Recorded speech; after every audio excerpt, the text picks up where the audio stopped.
thank you very much for the introduction and for inviting me to participate in this cafe. I do like to meet other municipalities and communities around the world, and so it's a great opportunity to share experiences and hear what's going on elsewhere. So I hope that you all participate in an active way, and I also feel that it's fine that if there's any questions during my presentation, you're fine just interrupting or making some noise or tapping your keyboard or something like that. So we can have this informal attitude to this. Just before I open my PowerPoint, I mean, sometimes I don't want to use PowerPoint because it's also like a kind of a framing instrument that is kind of corrupting the communication sometimes, because it can be leading or almost manipulating. But I hope that you can see through that. I'm a PowerPoint shark. I've been doing it so much, so I use it as an instrument. But with that being said, I will refer from something we call the Pioneer Guide for Sustainable Communities, which is a product we made because we needed an instrument where we could talk about what we did, and it consists of a lot of sheets and quotes, and I'll be referring to some of these quotes during my presentation. So it's just to say you don't have to think so much about where does it come from. These quotes, it's not just something that just came out of my head, but we spent a lot of time talking to, I think, 30 stakeholders from the community in a 2-day seminar where we had anthropological people and specialists in documenting what was going on. And then this came out of it, this Pioneer Guide. It was the mayor, the stakeholder, the farmer, the house owner, the activist, and all these sort of people. They kind of walked around in a big room with a big map of Samsø. And then we talked about what happened on that particular day, what made it possible to make that decision, that we actually started doing this process and that project and all these sort of things. Because after a couple of years, you kind of forget how it happened. I mean, it happened and you can talk about we did this, but how did it come through, and what was the condition, what was the situation, what was the weather like? Maybe it was rainy and we didn't have much else to do and we were sitting being a little bit bored, or I mean, there's a lot of different coincidences that has to kind of be evaluated. So this is also part of my presentation.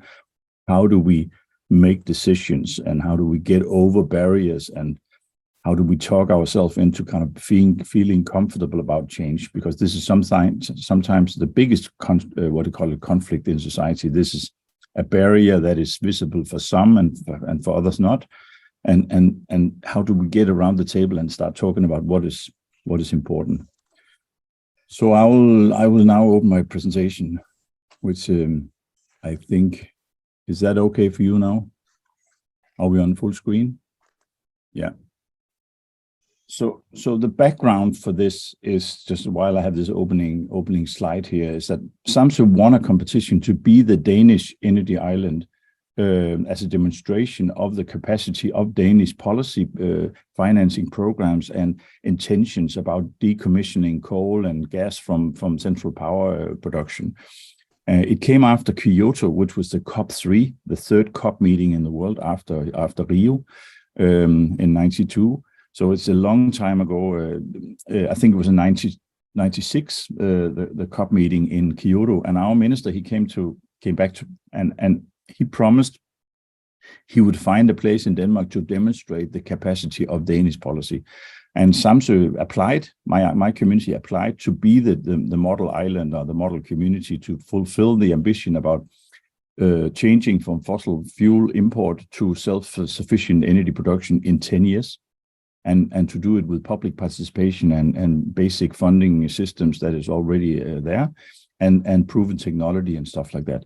So seen from that point of view, it was like a test demonstration, like an exercise we didn't really see. And in the beginning, people didn't understand, and they didn't really believe in it. They thought, this is from Copenhagen, this is from the parliament somewhere, and a fancy project. This will probably never be realized here. But at the same time, we had some big, challenges here. We had a slaughterhouse, an abattoir that had 100 direct jobs, and it was closed down by centralizing and by big organizations in Denmark. So we had all of a sudden 100 people were out of work.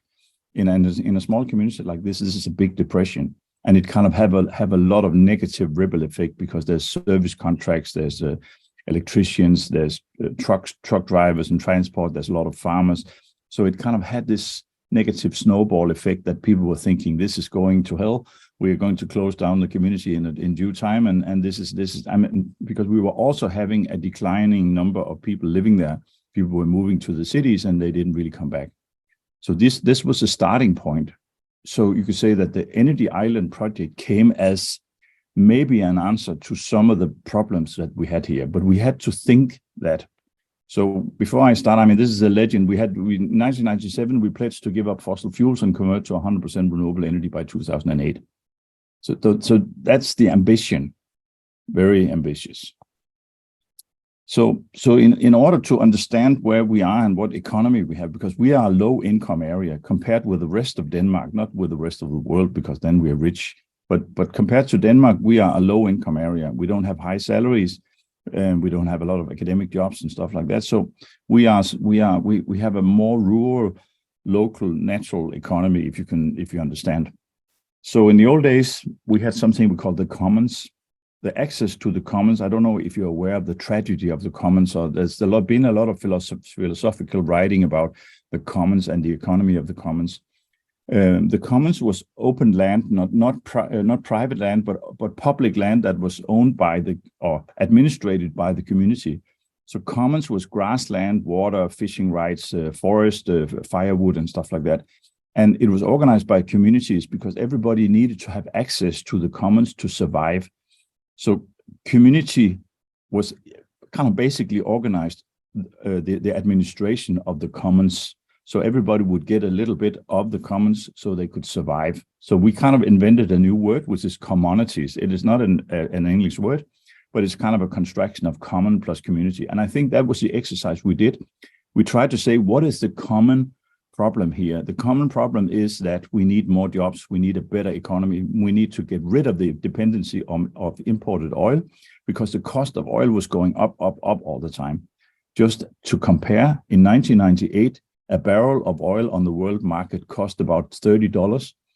10 years later, in 2008, around the financial regression, it cost about $130 per barrel on the world market. And I mean, we didn't have extra, potatoes were not more expensive after 10 years. So to be able to afford buying fossil fuels from outside, the cost was so much higher.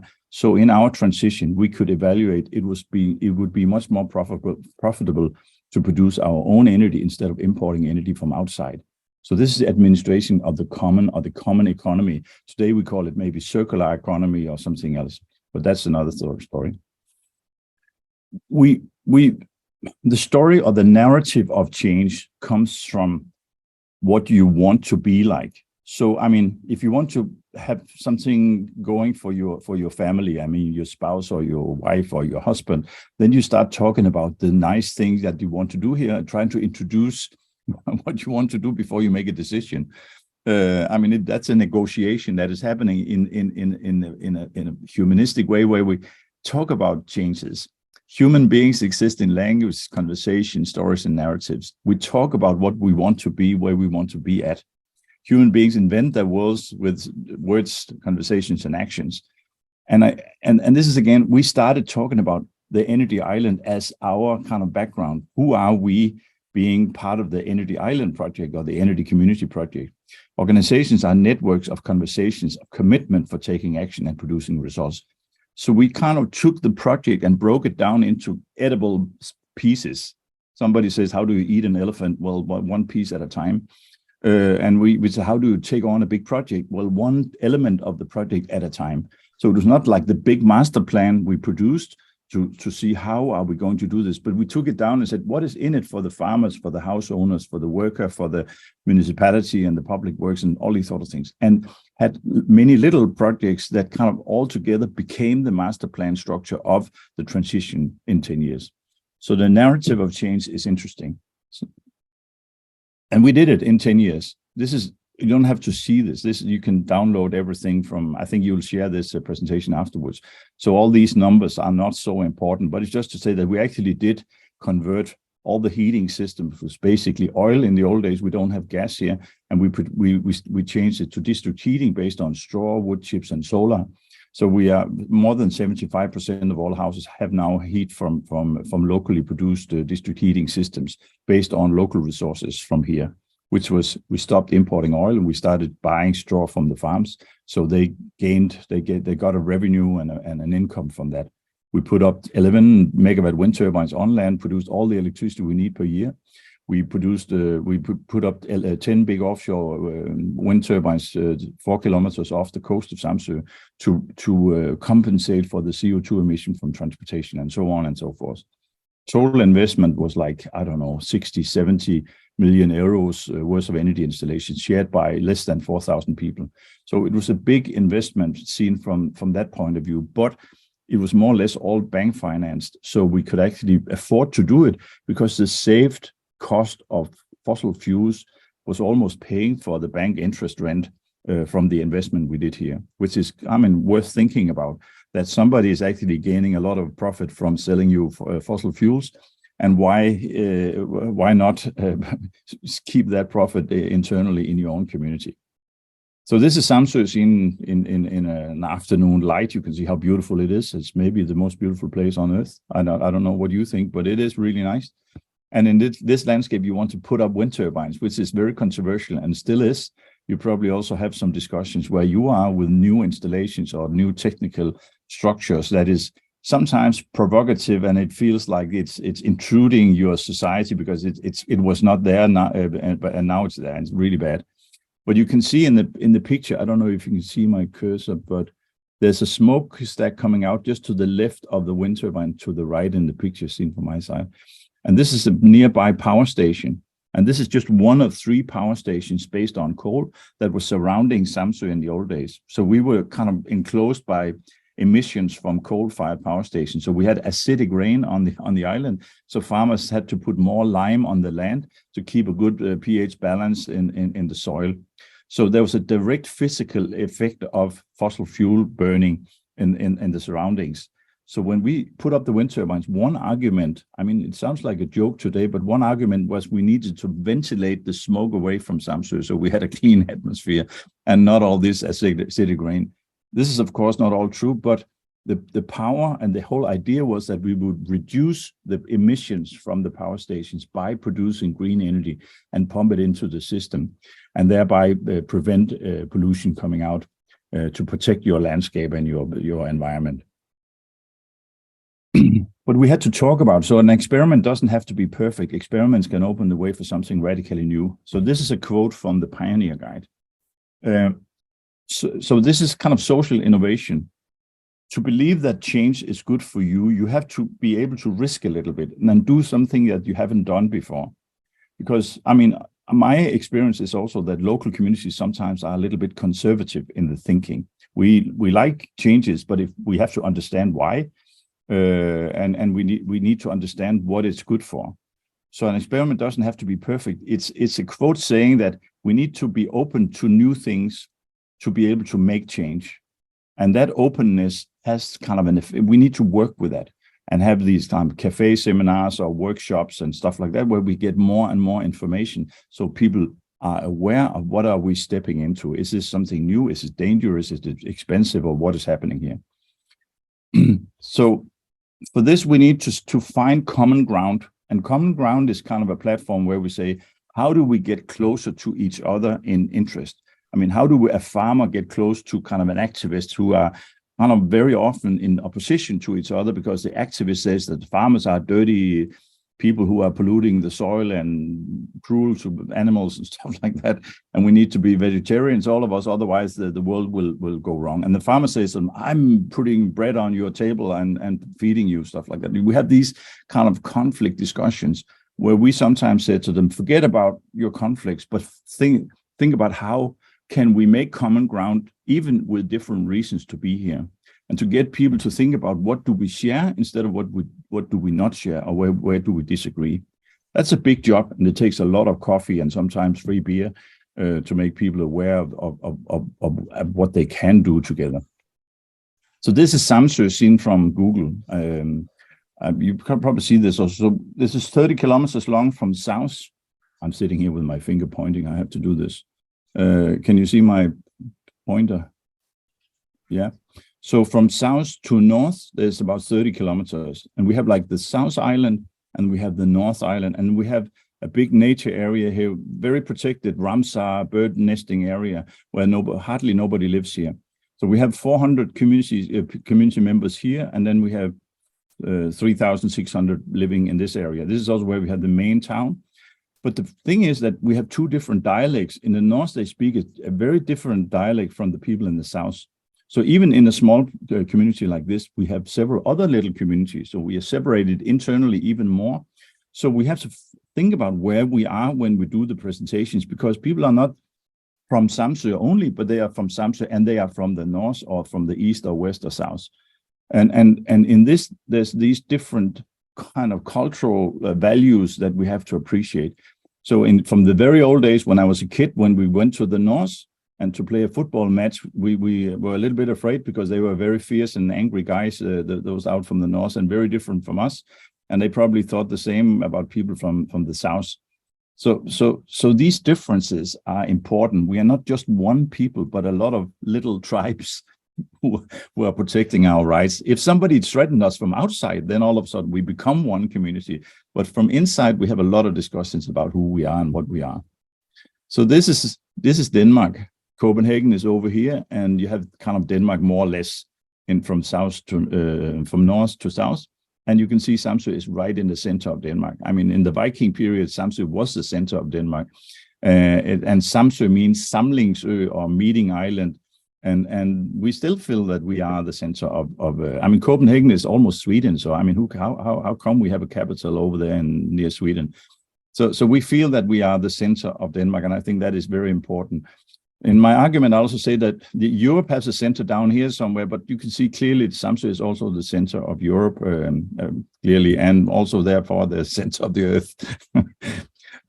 So from that point, I mean, apart from the joke or from the fun fact of this also, because of obviously nobody can be the center of a round ball, but the feeling of being in the right place is important, that you are in the right place. We have a lot of talks about the UN development goals or the global impact of things here also, and we're talking very often at a very high level of discussion.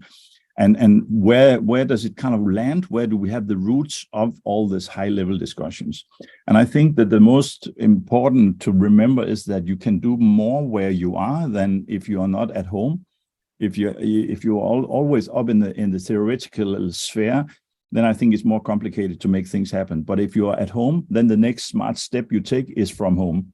And it means something where you are, and this is also where you're responsible and where you can kind of activate your thoughts in real plans and things to do here. So I think there's a serious side to this joke. I mean, you can use it and make your place the center of the universe. No problem. Obviously, because I know that Samsø is the center, but it's just to say that I think this is worth thinking about. It's valuable to work from where you are. Power without love is coarse and ruthless. Love without power is sentimental. This is kind of another quote about leadership. How do you make people feel that they are part of a process? Very often it's financing instruments, it's economy and industry that is deciding development, and then the people are kind of customers in somebody's shop.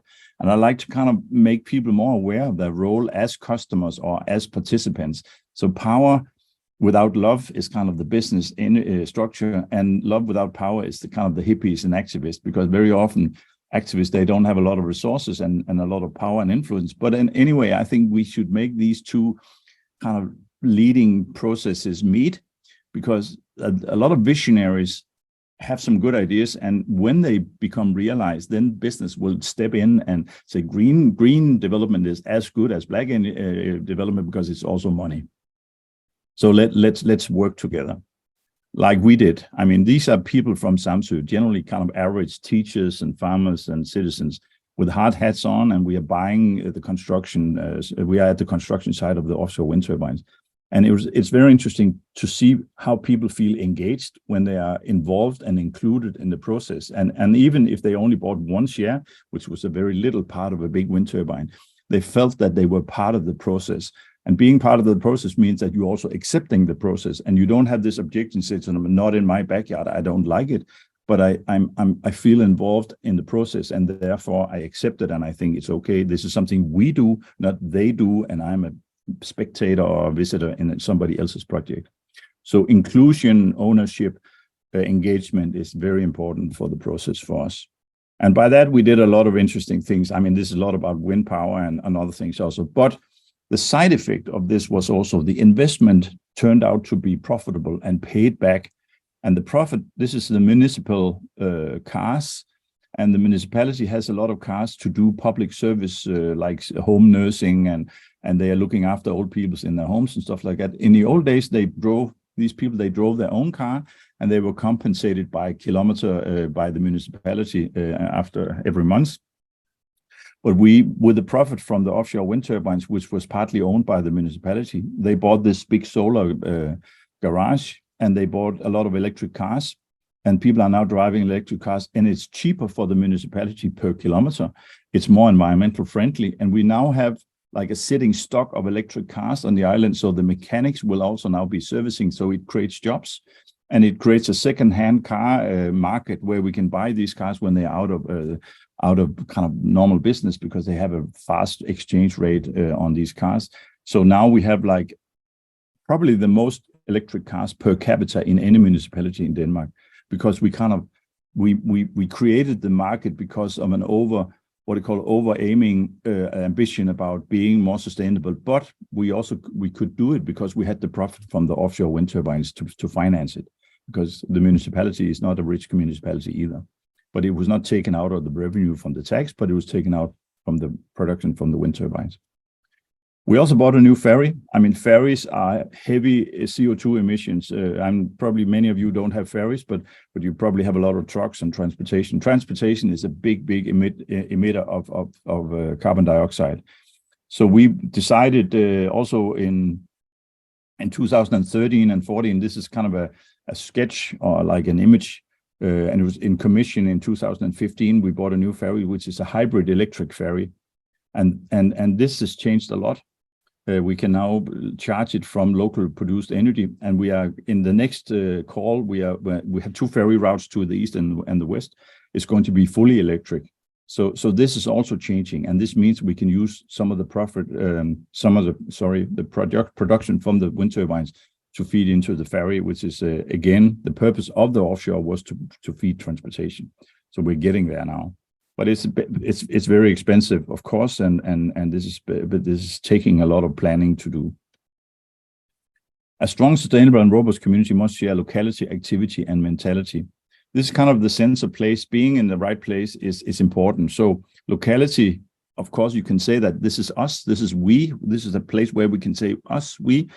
And activity is kind of the structured plan. This is what we want to do. We want to erect so many wind turbines, or put up so much solar panel, or make energy efficiency and stuff like that. And mentality is kind of, we need to inform people as much as possible so they feel included and involved in the process. You cannot do that without knowing what's going on here. So knowledge, insight, information is really, really important. So we have a lot of workshops where we invite people from outside to talk about the new technology. What does it mean? What does it cost? What does it produce?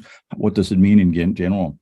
So this kind of the mental kind of capacity building, where you try to involve people so much that they feel, even if they haven't had their wallet out of their pocket and paid or bought shares in it, they will still feel a mental feeling. They have a mental feeling of ownership. So the mentality is important, that people feel that I know what's going on, I feel connected, and therefore I accept the changes. So mental feeling of ownership is really important. So what we sometimes say that we build a fire. We have this fireplace. I know it's polluting a lot to make a fire, but see it as an image. So sitting around a fire, I mean, a barbecue in the summertime could be the same. I mean, then you gather people around this fire. With the fire is the intention. This is something that is burning, something we really want to do here also.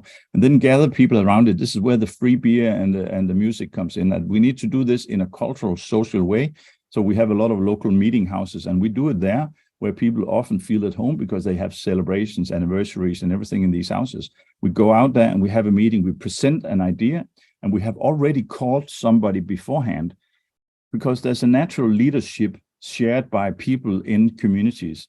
It doesn't have to be the mayor or some officially elected leaders, but it can also be unofficially elected leaders or people who are natural born leaders who actually stand up and do things. And we call them and say, so we have this idea. What do you think about it? Will you please come to that meeting and participate? Because people feel more comfortable when you are there. It's not the consultant from outside that is making people safe or feeling safe. It is you who are there already. You have your own business, you have your kids in the same school. So if you please come and stand up here. So we call maybe 10, 15 people and say, it's important that you are there so people can see that this is supported by the community in general. And this kind of community feeling around the fireplace is good. I mean, you probably feel the same when somebody bring a guitar and somebody has some beers and there's a food on the barbecue, and we have informal talks about the future, which is extremely important for the more serious planning afterwards. I mean, we did a lot of things. These are just kind of visions: sustainable food, waste-free island, green tourism, 200% renewable energy, straightening our local community. This is kind of the next phase of what we're doing here. We're trying to kind of keep on working with community to see. Now we have solved more or less the energy production. Now we want to be totally climate neutral as well, which is even more complicated when we take export, import and include that in the equation.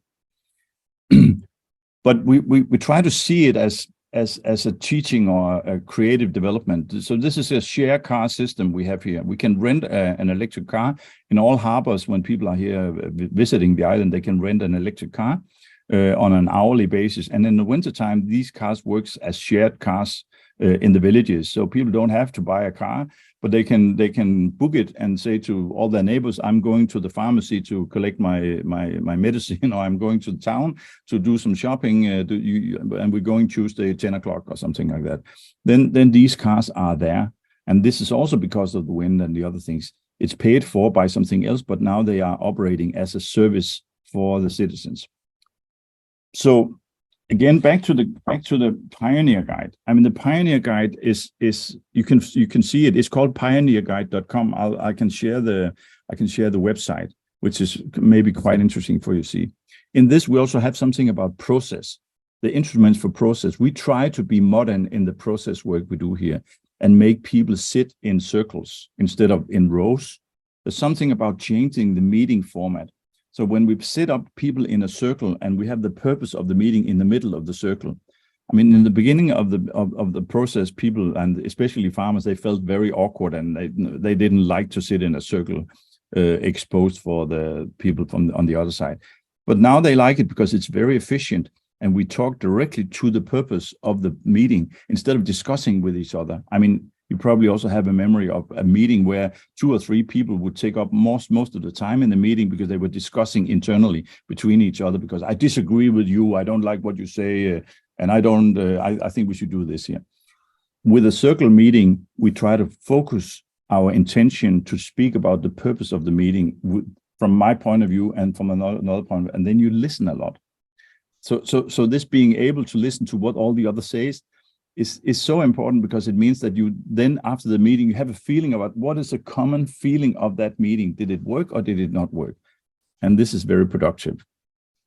Maybe this is a little bit artificial, but sometimes we need to make something that makes people laugh. So we took all the people out of the meeting and make them hold hands around the pond, just to say that we are the world for a little while. I mean, maybe they didn't like each other so much, but they accepted to do it because I said I need the picture for my PowerPoints.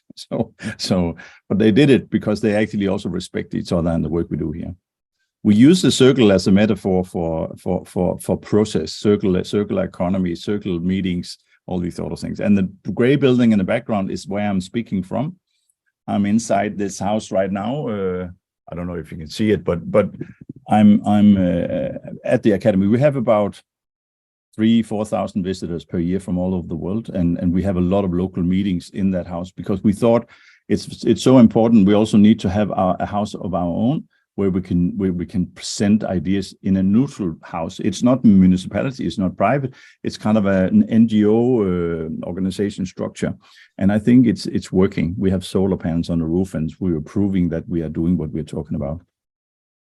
We work in European dimensions as well. We are a member of what is called the EU Clean Island Secretariat, representing all the islands in the EU, which is almost 19 million people. So it's kind of a decent-sized member state that is represented in the island network. We work globally as well, and we were announced 2 years ago in Glasgow to be the UN climate leader. So this is me and my mayor over here on the right-hand side, and this is Guadalajara in Mexico, and this is Paris. So we are in good company here with 2 billion or million citizens, cities, and then little Samsø is represented as one of the climate leaders in this also. So it is interesting also to see that our little project has an impact out there in the world, which is also good for us, because it means that I can call a minister in the Danish parliament in Copenhagen and say, this is Samsø calling, and they have more attention to us because we are world famous than if we were just a sorry little place that needed more money to survive in the place here also. So we actually make a lot of effort also to be out there in the world.